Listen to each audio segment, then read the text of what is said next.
Innal hamdalillah nahmaduhu wa nasta'inu wa nastaghfiruh wa na'udzu billahi min shururi anfusina wa min sayyiati a'malina. May yahdihillahu fala mudhillalah wa may yudhlilhu fala hadiyalah.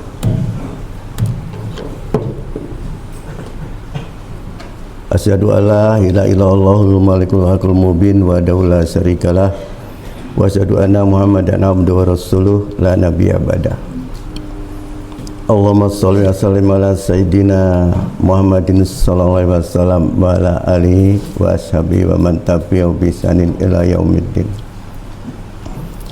Amma ba'du fa ya ibadallah, usikum wa nafsi bi taqwallah,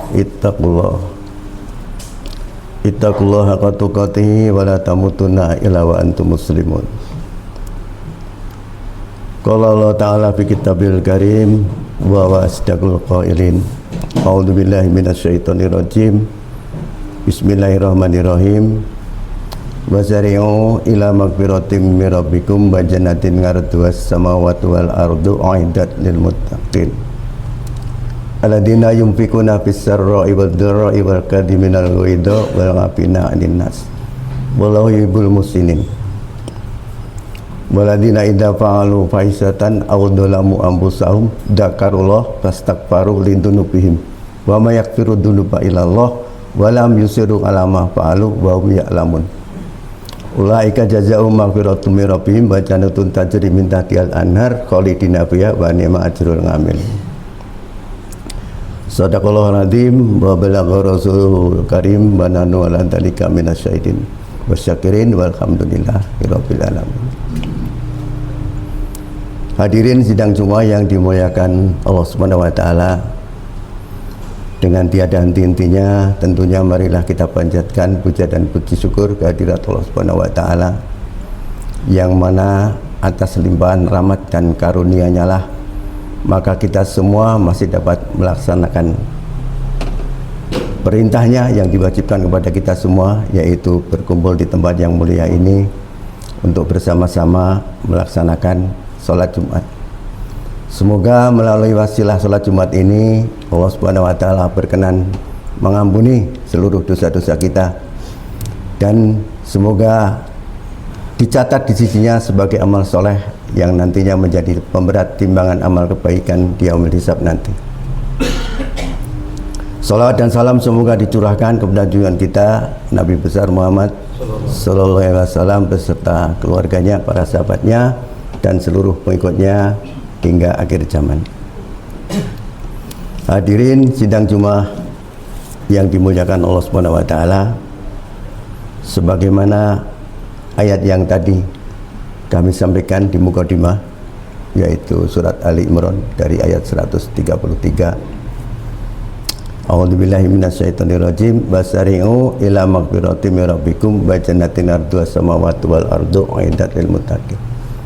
Wasari'u, dan bersegeralah, ila maghfiratin min rabbikum, kepada ampunan dari Tuhanmu, wa jannatin 'arduhas samawati wal ard, dan surga yang luasnya seluas langit dan bumi, u'iddat lil muttaqin, yang disediakan bagi orang-orang yang bertakwa.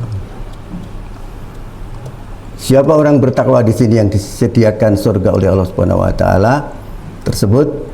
Alladzina yunfikuna fis sarra'i wad dharra'i wal kadhiminal ghaidha wal 'afina 'anil nas. Jadi ada 3 kelompok di sini, yaitu yang pertama alladzina yunfikuna fis sarra'i wad dharra'i, yaitu orang-orang yang menginfakkan hartanya baik dalam keadaan lapang ataupun dalam keadaan sempit. Itu yang pertama. Yang kedua wal kadhiminal ghaidha, yaitu orang yang mampu menahan amarahnya. Dan yang ketiga yaitu wal 'afina 'anil nas, dan orang yang mau memaafkan kesalahan orang lain.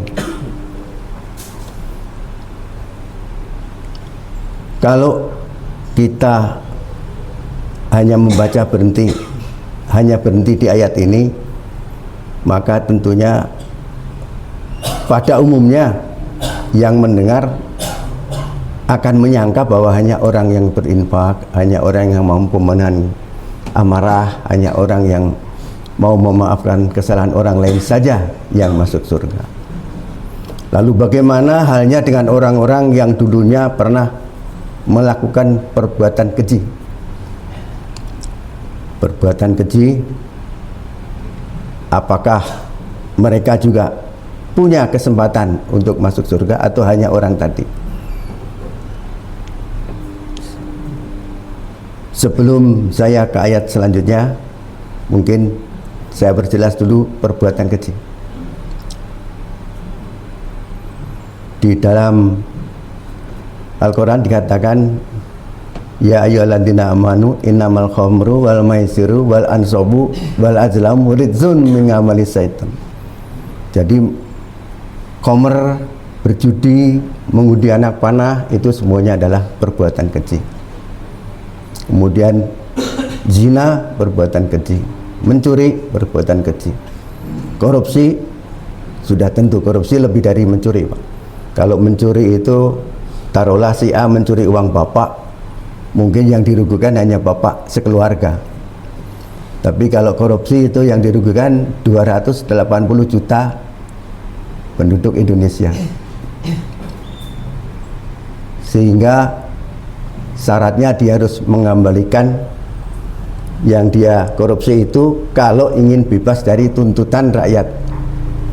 Bagaimana nanti kalau di akhirat semua meminta haknya, 280 juta orang itu minta haknya, sementara sudah pasti dia tidak punya uang di akhirat.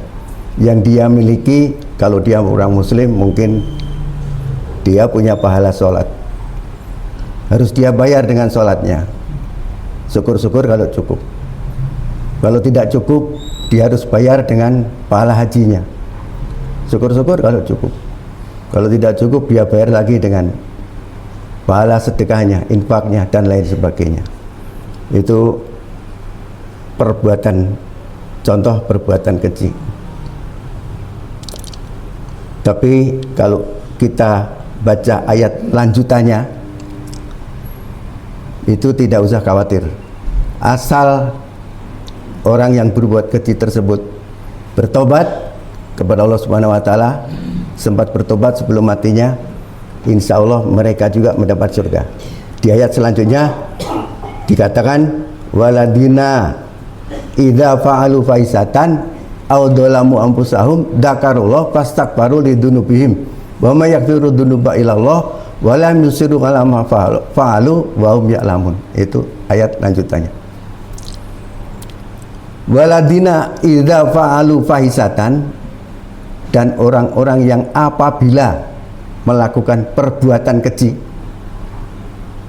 dzakarullah wastakfaru lidzunubihim, kemudian mereka segera mengingat Allah dan segera istighfar atas dosa-dosanya.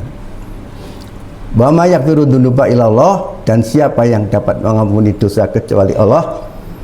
Walam yusiru ala ma fa'alu wa hum ya'lamun. Walam yusiru, dan mereka tidak melanjutkan perbuatan kejinya, dan mereka tidak mengulangi perbuatan kejinya.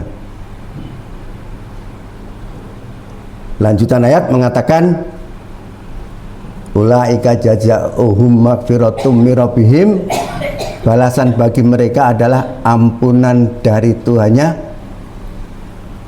wa jannatun tajri min tahtihal anar, dan surga yang mengalir di bawahnya sungai-sungai, khalidina fiha, mereka kekal di dalamnya, wa ni'ma ajrul amilin, dan itulah sebaik-baik pahala bagi orang yang beramal. Tapi awas, hati-hati, bahwa ayat ini bukan membolehkan seseorang melakukan perbuatan keji, tetapi memberi jalan keluar bagi orang yang dulunya terlanjur pernah melakukan perbuatan keji. Jadi bukan membolehkan atau melegalisir perbuatan keji, tapi jalan keluar bagi yang sudah terlanjur. Tentunya syaratnya tadi bertobat, istighfar, mengakui kesalahan, berjanji tidak akan mengulangi perbuatannya. Itu syarat-syaratnya. Kalau kita mencuri uangnya orang, ya harus kita kembalikan. tidak boleh bertobat tapi tidak mau mengembalikan uangnya. Itu tentunya bukan yang dimaksud di sini. Selama bertobatnya masih keadaan sehat walafiat, jangan sudah nyawa di kerongkongan baru bingung mau bertobat. Tobat seperti ini tidak akan diterima oleh Allah Subhanahu wa taala. Sebagaimana firman-Nya, walaisati taubatu lilladzina ya'maluna sayyiati hatta idza hadara ahadahumul mautu qala inni tubtu an walalladzina yamutuna wa hum kufar ulaika atarna lahum adaban alima. Walaisati taubatu, dan tobat itu tidak diterima lilladzina ya'maluna sayyiati, bagi orang-orang yang melakukan kejahatan, lilladzina ya'maluna sayyiati hatta idza hadara ahadahumul mautu, sampai datang kematian kepada salah seorang dari mereka. Jadi tidak akan diterima. Makanya sekali lagi, mumpung kita masih diberi kesehatan, masih ada kesempatan untuk bertobat. Yang merasa pernah melakukan perbuatan keji, segeralah bertobat mumpung masih dikasih hidup. Hadirin sidang Jumat yang dimuliakan Allah Subhanahu wa taala,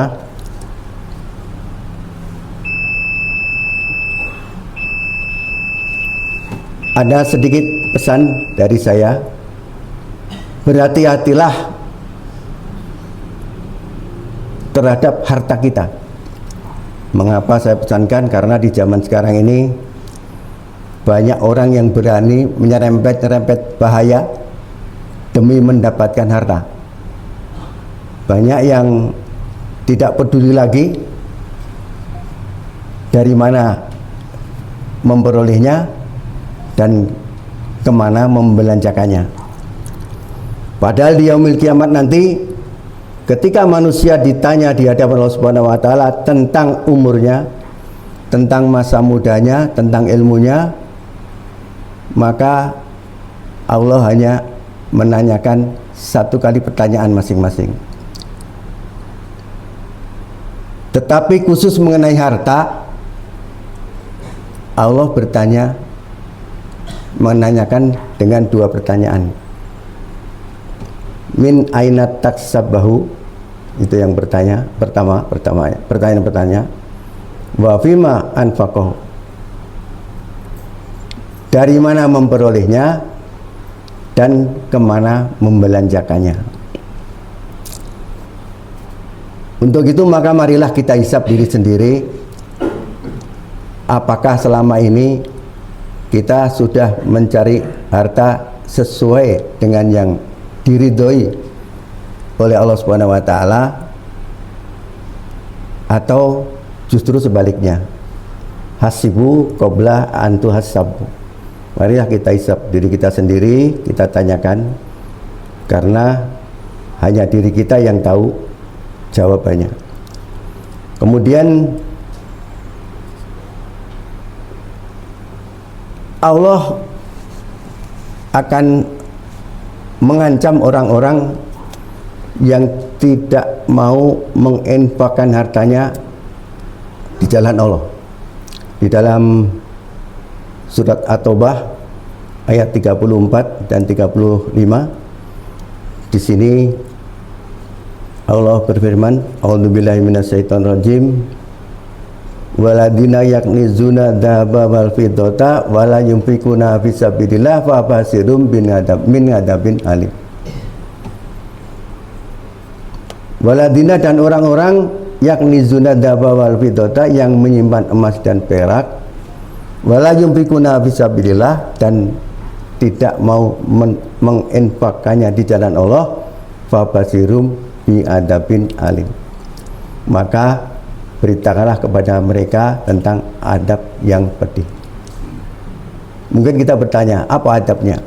Di ayat selanjutnya dikatakan, yauma yuhma 'alayya fi nari jahannama fatukwa biha jibahum ba dunuhum ba duhuruhum hada makanastum li ampusikum faduku ma kuntum tatnizun.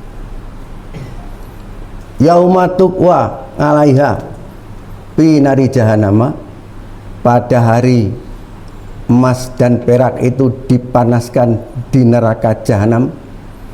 Fatuk wabiha, kemudian disetrikakan emas dan perak panas itu, jibahuhum, ke dahi mereka, wa junubuhum, dan ke lambung mereka, wa duhuruhum, dan pinggang mereka. Makanya tentunya kita diberi kemudahan-kemurahan oleh Allah Subhanahu wa taala. Yang punya rezeki, marilah kita belanjakan rezeki kita di jalan Allah. Yang mampu berkorban, alhamdulillah, silakan. Jauh lebih baik. Kalau yang tidak mampu, memang tidak ada kewajiban bagi yang tidak mampu, karena yang tidak mampu justru mungkin harus menerima hewan korban. Walaupun hewan korban itu tidak hanya yang tidak mampu saja yang menerimanya, ya tetangga sebelah kita juga sebaiknya kita kasih semuanya.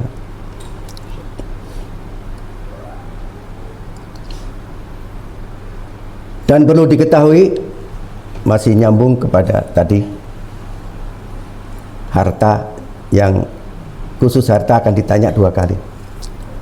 Perlu diketahui bahwa di hadapan Allah Subhanahu wa taala nanti kaki seseorang tidak akan bergeser dari Allah Subhanahu wa taala sebelum ditanyakan 5 perkara. La tazulu qaddamu abna adami hatta yus'alu ngan khamsin. La tazulu, tidak akan bergeser, qaddamu ibni Adam, kaki anak Adam, hatta yus'alu ngan khamsin, sehingga ditanya dengan 5 hal, tentang 5 hal yang tadi sudah saya sampaikan semuanya, yaitu umurnya dihabiskan untuk apa, masa mudanya dipergunakan untuk apa, ilmunya digunakan untuk apa, dan hartanya tadi ada 2 pertanyaan. Barakallahu li wa lakum bil Qur'anil Karim wa nafa'ani wa iyyakum bima fi min ayati wa dzikril hakim wa taqabbalallahu minni wa minkum tilawatahu innahu was-sami'ul alim.